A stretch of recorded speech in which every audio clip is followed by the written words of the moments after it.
This here is a blend of peace, privacy and luxury. Kerarapon Road. Now Kerarapon is a Maasai word. Karen is not just about the beautiful homes you see or the calmness you feel. It's the environment you see and the air you breathe in. The properties are a lot of gated communities and so on. You know, that in itself is protection to a degree. Yeah.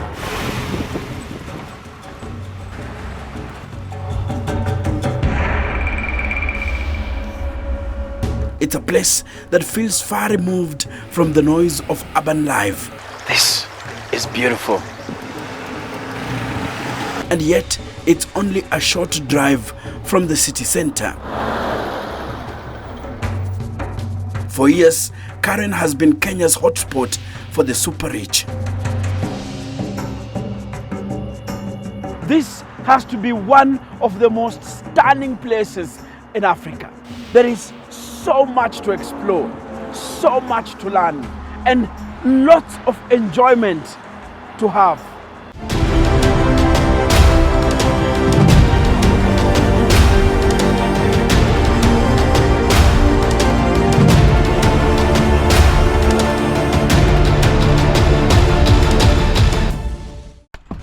Yeah, this Land Rover is awesome, man. It'll be an experience for you. Oh, this is beautiful, sir. It's my pets. Yeah.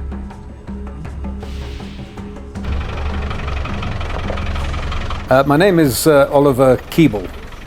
I'm a Kenyan citizen, a long-term resident of Kenya. I was born in Uganda, but I did all my schooling in Kenya.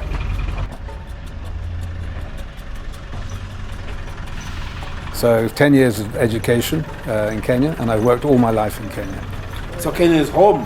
Kenya is home. It's the only home. And Karen is home? Karen is home as well.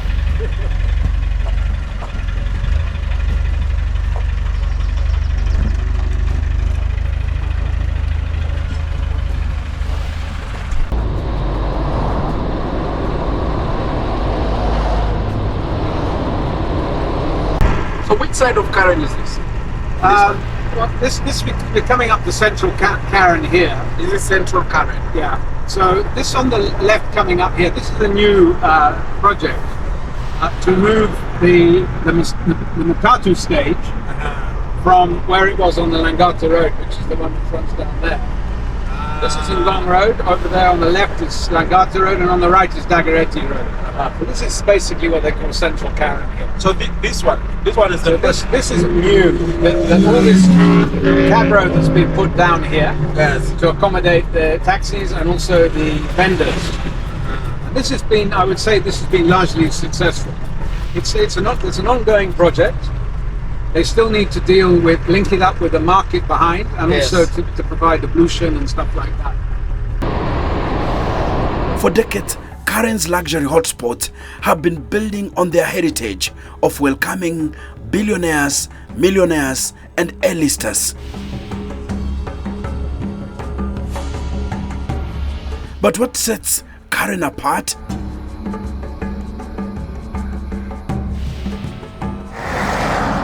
Driving along Langata or Ngong roads, you come across huge red and white or grey and white villas and mansions in between canopies of trails.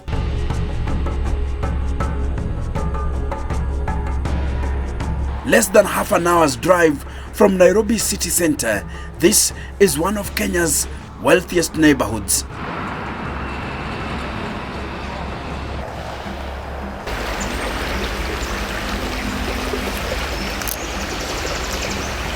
Oloolua forest.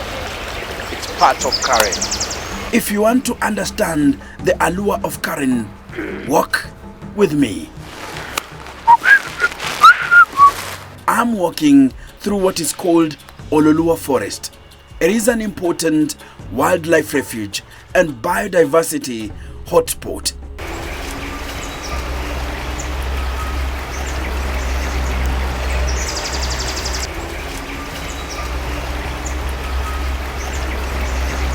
There are not so many places in the Kenyan capital that are like this. This is beautiful. This is lovely.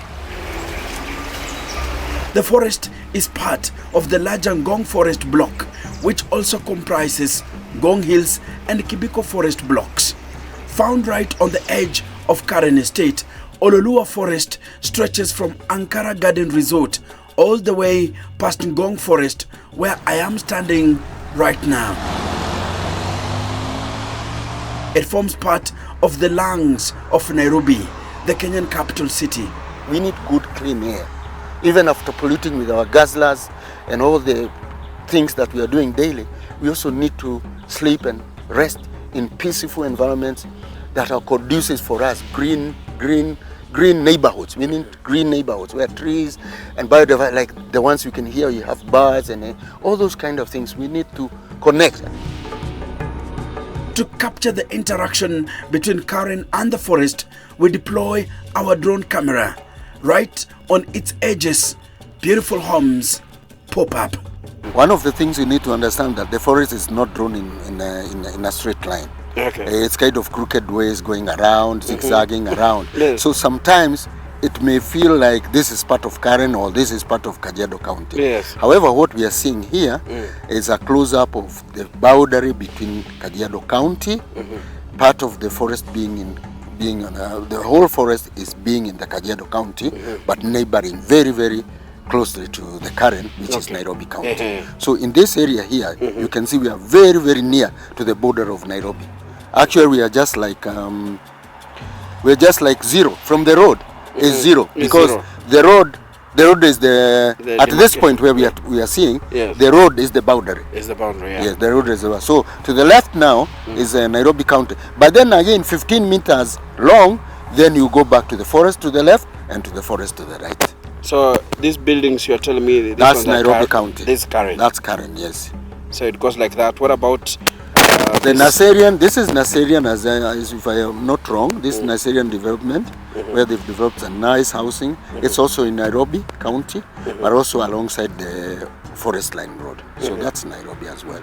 But there's a chunk of the forest goes a little bit almost like around it, which is also in Kajiado County. The land around here is very prime, right? Very, very prime. Very prime. For people who would want to develop. Yeah, I understand now an acre of land in Karen is going for 60 M maybe and above. 70 so 60, 70 M. Yeah, and above, up to 200. Yes, yeah. You can go depending on who is buying and who is selling. Yes, yes. Because this is about money power, isn't it? Karen houses some of the most luxurious properties in Kenya. It is one of the most desirable destinations for luxury real estate. The property you find in Karen features breathtaking views and a blend of historic and modern architecture you can ever find. It is simply one of the most sought after locations on this side of the continent of Africa. Karen is considered as one of the wealthiest estates, not just in Kenya, but across Africa. It is home to some of the most influential and affluent personalities in Kenya, including President William Samoei Arap Ruto, Prime Cabinet Secretary Musalia Mudavadi, National Assembly Speaker Moses Wetangula, former Prime Minister Raila Odinga, former Vice President Kalonzo Musyoka, and Senior Counsel Ahmed Nasir Abdullahi, just to name a few.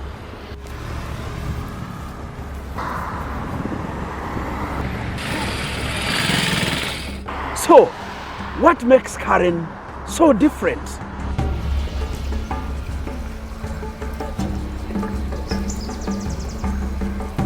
Wish you stay here in Karen. What is the allure of Karen? What made you say, this is the place I want to stay? My choice is because the serenity, you can see there are trees all over, the serenity, the respect it has, and of course there are other factors for consideration. So I think this is just somebody's decision, and they like it. This is where the earth meets the sky, a serene haven, a place where nature, tranquility, and modern life harmoniously coexist.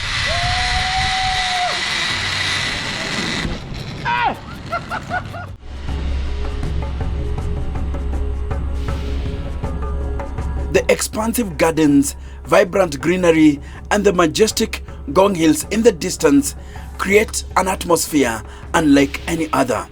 It's no wonder Karen is one of Nairobi's most coveted neighborhoods.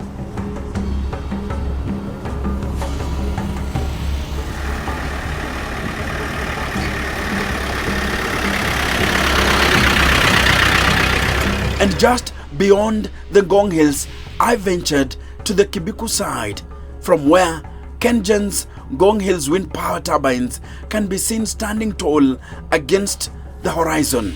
The sight is breathtaking, an awe-inspiring fusion of nature's beauty and innovative green energy in motion.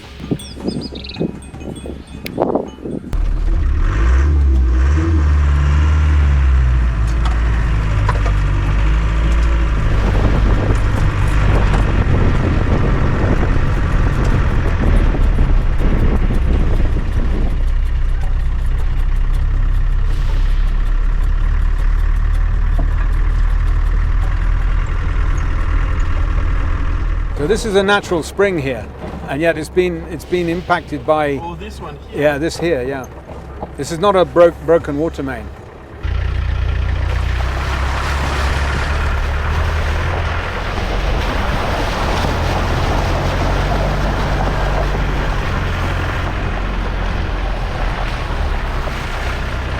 So it used to come through there. This all used to be like and feeding into that wetland there. But it basically frazzles out here now. But it's dying out. You see, they brought a small drain through here. Yeah.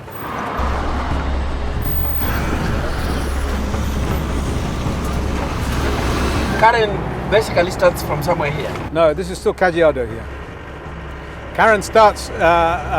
Nairobi County starts at basically at Kererapon, which is next one.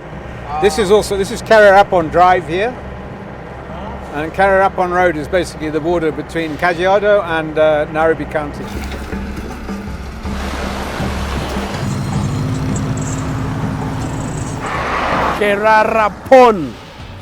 Kererapon Road. Now, Kererapon is a Maasai word, but this road here leads to Mwitu Estate, one of the estates in Karen. Now, Mwitu Estate is home to many of Kenya's prominent sons. We are talking about former Prime Minister Raila Odinga. He lives here. We are talking about former Attorney General, Professor Githu Muigai. He lives here. And actually, this estate here is a true representative of the name Mwitu. What you see are homes just popping out of the forest, and it's very, very beautiful. It is regarded as one of the wealthiest regions in Africa, boasting some of the most luxurious homes Kenya has ever seen.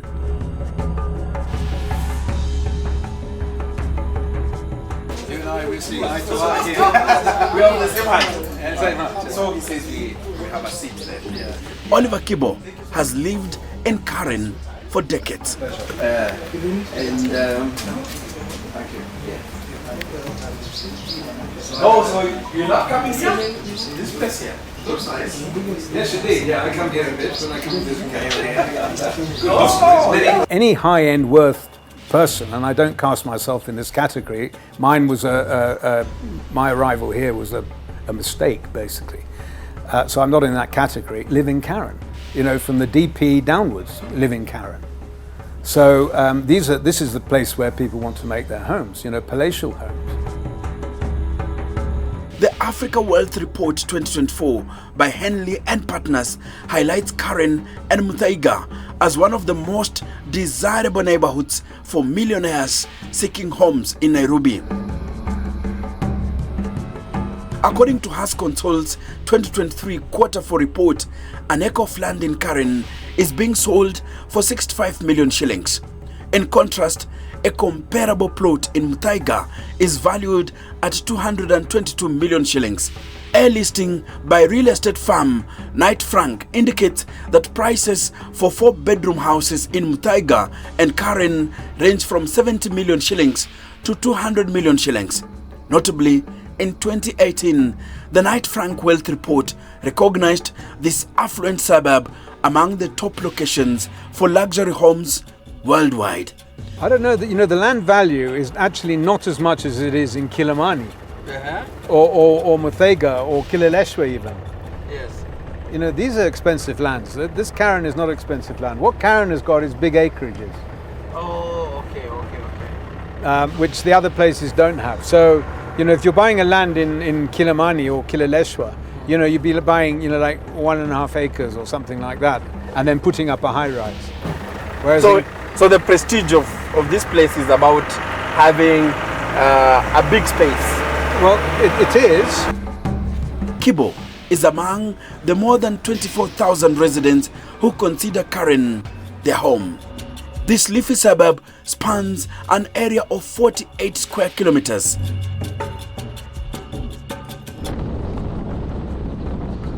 Over the years, Karen has positioned itself as the most affordable area to invest in, while still retaining its status as one of the country's most prestigious and affluent suburbs for real estate.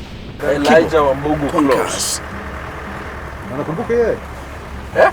Elijah Wambugu. Bugu, I don't know who is I that. don't know who he is either. Ask this guy something he knows. Stone. This one, someone Yeah, has. they've demolished the house. Someone has demolished a house. Big homes, let's just say big ones. But people are able to plant whatever they plant, so they're small farms. Well, I think the majority of them are sympathetic to the environment and to the. They learn that, you know, it's about shade. You know, do you want to live just in the blazing hot sun or something? I mean, this is a gated community. I've never been here. Don't know. But this is, as far as the development's going to do, I should think there's very little subdivision going on here. Very little, yeah? Because this is what people have invested in. They've invested in this type of environment. This is where you want to live. This is what they want to live. This is how they want to live. This is what they've paid for. Little noise. It's not to say not too much noise. Tranquil, Yeah. you know. You see, looks beautiful, clean. You can hear birds singing. Hear them, see them. Yeah. And you, in the morning, you are not woken up by matatus. You are woken up by birds. Yeah.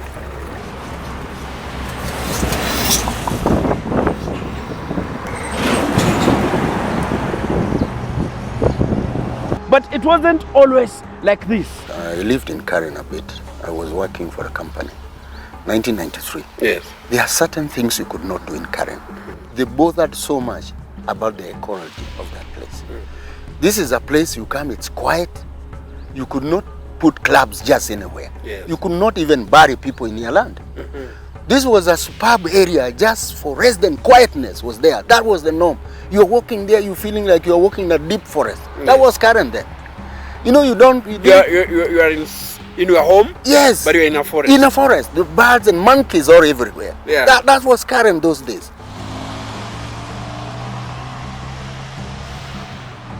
Until 1931, Karen was one of the oldest settlements in Kenya.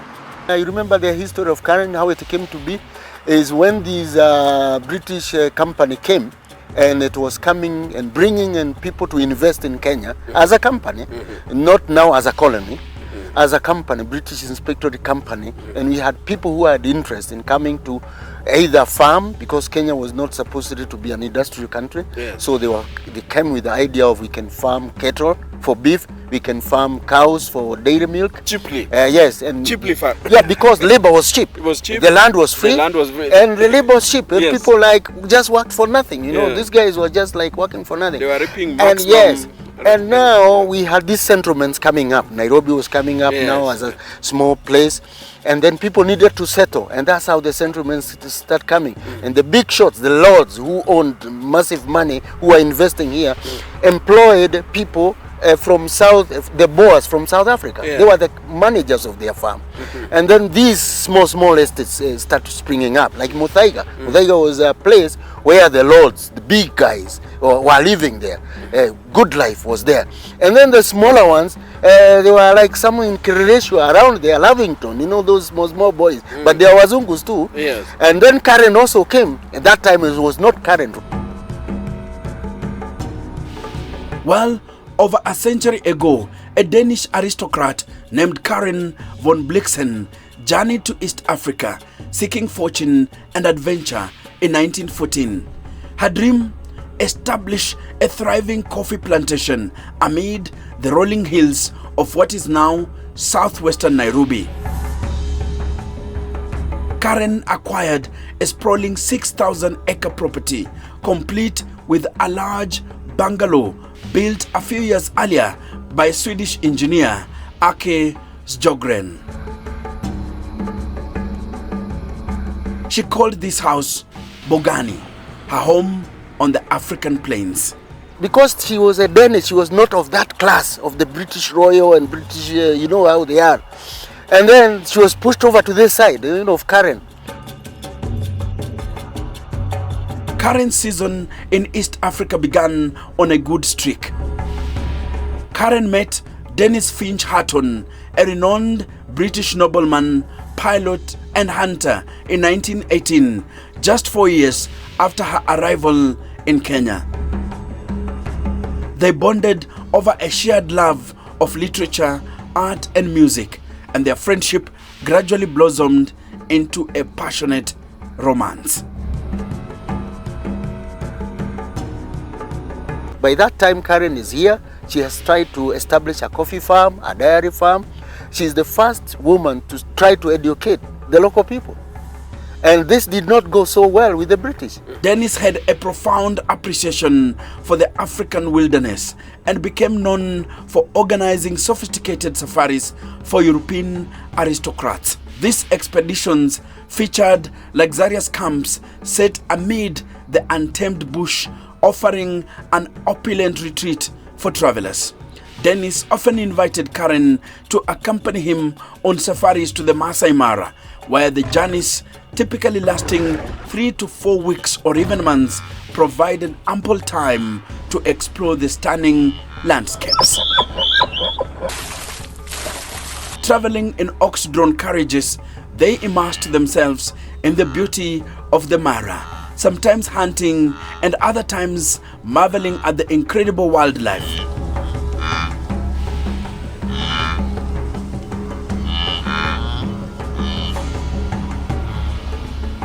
True to their love for music, they carried a gramophone on these trips, filling the African nights with the harmonious melodies of Mozart and Beethoven, blending seamlessly with the natural sounds of the wilderness.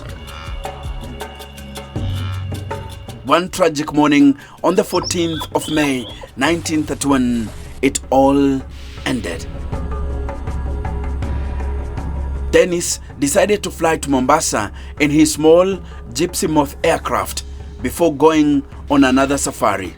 Just before the small town Voi, the plane crashed and Dennis was killed instantly. Devastated, Karen Blixen buried him at the top of Ngong Hills. Few months after the death of Dennis, Karen Blixen returned to her childhood home in Denmark in 1931.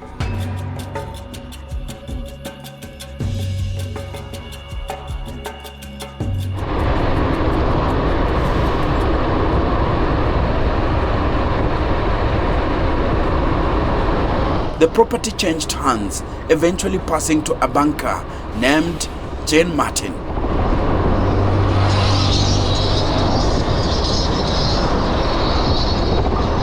In honor of its former owner, Martin named the land Karen Estate.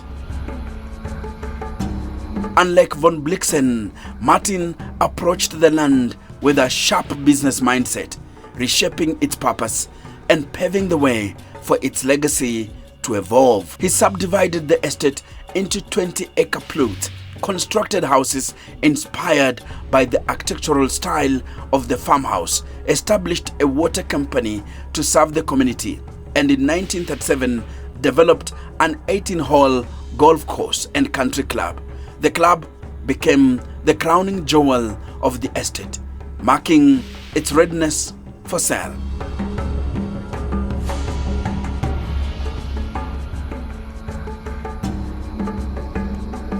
Karen Estate was a unique mix of farmland, lush greenery, contemporary architecture, and recreational amenities. Its proximity to areas where wildlife roamed freely made it particularly attractive to Europeans seeking adventure. Many purchased plots, turning the estate into an exclusive residential enclave for European settlers. Remember, then we have the First World War coming, and when the guys were coming from the First World War who were fighting in Burma, in Egypt, and all those areas, the soldiers who came and did not want to go back to Britain, they were given chunks of land in Karen. Or face imprisonment at the hands of the colonialists. By the 1950s, the political and social landscape in Kenya was shifting, and so were restrictions on residential areas. The first African landowner in Karen is believed to have acquired property in 1962. However, Karen largely remained under European ownership, passing from Martin to successive landlords until the Danish government eventually took over.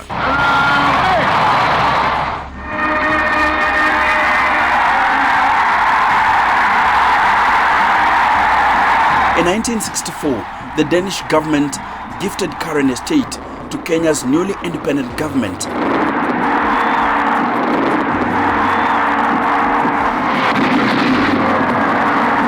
The National Museums of Kenya assumed responsibility for Bogani House, renaming it the Karen Blixen Museum. The estate continued to evolve, with more houses being built and an increasing number of Africans becoming homeowners. Over time, racial barriers diminished, allowing African residents to join the Karen Country Club as members.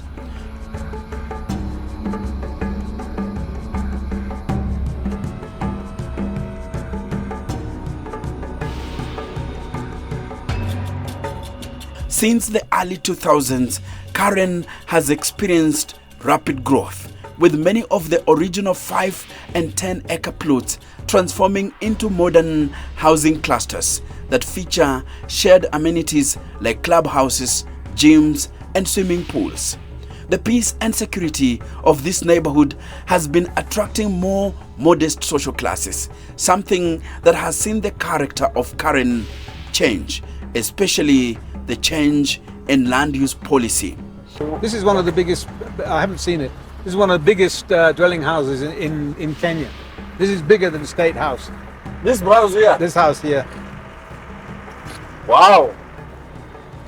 Someone decided to bring a small state house. Yeah, State House. Yeah. Oh, not one as small. You said it's bigger. Probably as big as the White House, you know. In A White House. Washington. Or let's say small White Yeah. House. Wow.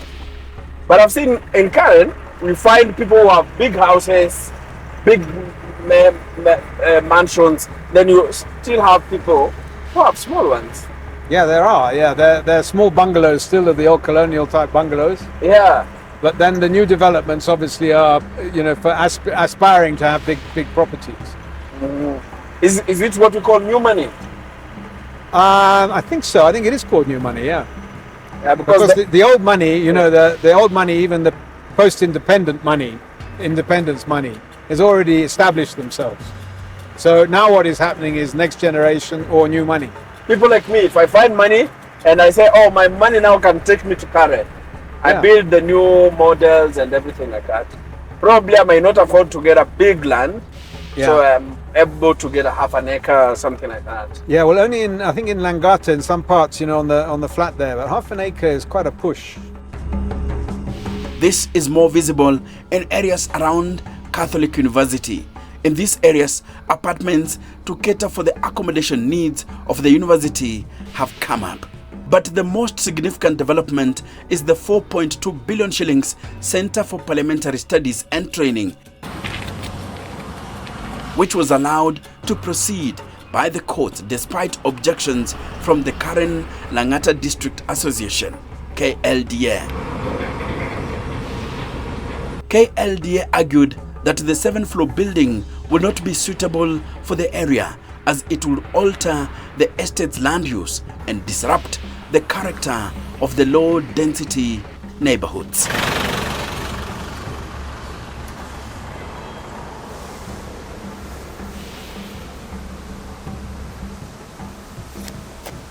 This is the place where people want to make their homes, you know, palatial homes.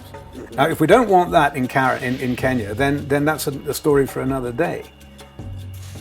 But don't try and drag it all down to a common denominator. You know, we don't want it to be Kayoli or Dagoretti village. No. So there has to be some semblance of order in there. You know, all the agencies are trying to better it in terms from you know, restricting the height of buildings, to ensuring that the people who are using it in a safe manner. You know, there's no sewage system in Karen at all.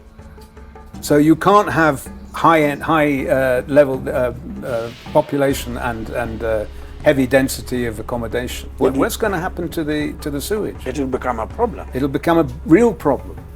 So there has to be a plan, and at the moment there isn't a plan. So KLDA are driving forward what is basically the best option that there is.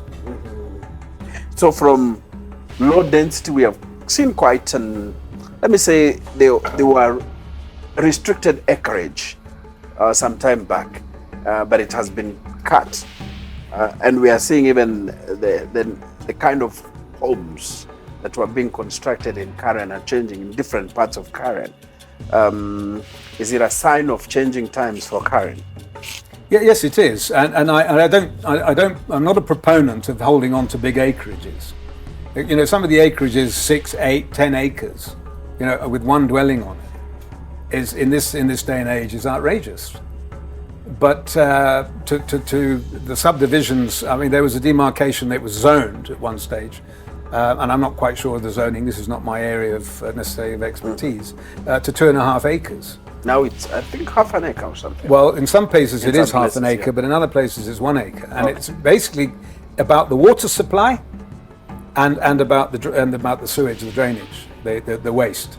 And you know, one of the biggest things that I see on the Karen WhatsApp group is this cry about water. Where is our water? We don't have water. And even the proliferation of boreholes are drying up. Anything above 200 feet is not producing water now, whereas it did previously. It's not an answer just to keep on sinking boreholes into the same aquifer. Yeah. And the supply is not there, and there's no plan to bring it in. So we're supposed to do those issues you're talking about. Who is supposed to address them? Well, I think it's a function of government that you have to provide. Yeah, the county government, even the national government, to provide the infrastructure. So the infrastructure is not just about the roads or the railway. It's also about the facilities. You know, the power. Right? Where I live on Mitu, there are power cuts everywhere. You know, there's no investment in the regeneration in the transformers of the power supply. What we call the horizontal infrastructure. Is that what it is? That's what it is. Yeah. Because what is there is a vertical, the homes. But you allude to an issue when you talk about the sewer system, drainage system. Yeah. Okay. You know, when you build a new town, as was done with Abuja, I think, in Nigeria, and again, it's not my subject, the first thing that went in was the sewerage. First thing. Greenfield, sewerage. Don't try and put buildings in there and put the sewage around it. Like what has been happening in Konza City. Exactly. First of all, they've done the groundwork. Yeah. It's when now buildings are coming up. Coming out. Yeah. I remember Kenyans were asking me, why are you taking long? We haven't seen anything. Anything coming above ground. Because for Kenyans, a city is buildings. Yeah. And they were not seeing infrastructure, the vertical ones. Yeah. So they were like, it has taken too long. Yeah. But the Konza Technopolis Authority was like, we are first of all laying the groundwork for a good city, a smart city. So they were doing the horizontal structure. That is what is missing, not just in Karen, but bigger parts of Nairobi. Yeah, I think it's called the urban development has to be like that. Yeah. I mean, with the proliferation of data, you see it just swinging through the trees. You know? Yeah. I mean, no good. And then Kenya Power come along and chop the trees down. Then you get an outcry, about chopping the trees down. And then there's the blackout. Then my data's been cut. The transformer has had a problem during the cutting of trees. Yeah. Everywhere you go to Santon, South Africa, you'll find they have those estates that they have left to be in that formal way. Yeah. Even US, all countries, they love those estates.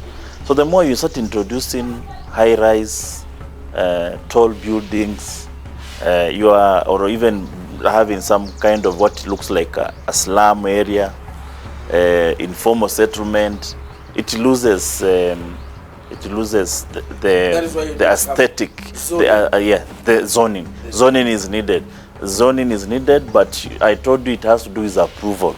So if those Kenyans who are living around those buildings, they can go to court and stop the such buildings, because they have been approved for them to get a bill of quantities, surveyors. They have been approved. They have some approval on them.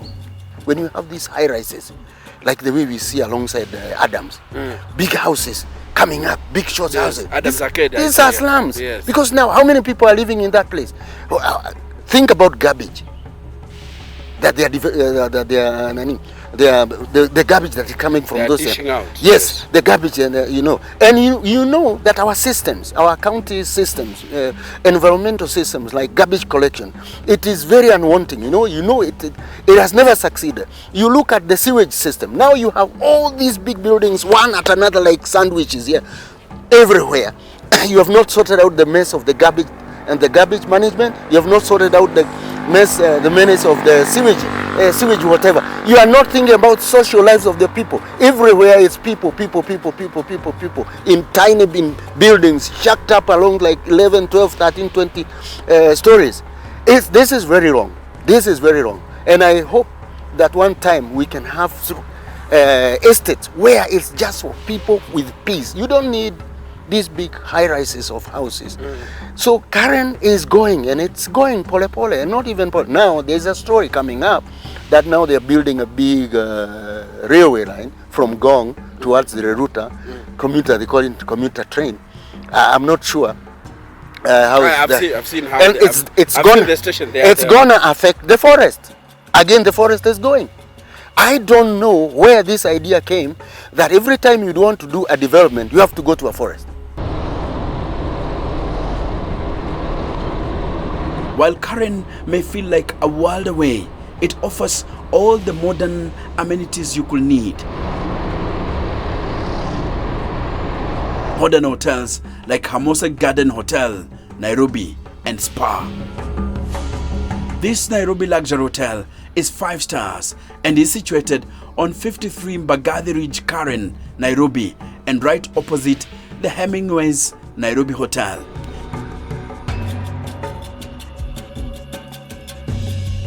Hemingway's Nairobi is an exclusive boutique hotel far from the bustle of central Nairobi.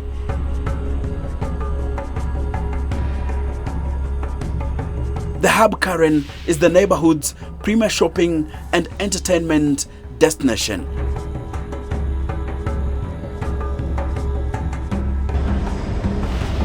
Whether you are browsing boutiques, enjoying a meal at one of the many restaurants, or picking up groceries, everything is at your fingertips. You can do so much at this mall. For me, the most thrilling attraction of Karen is the zip lining. I did it and I loved it.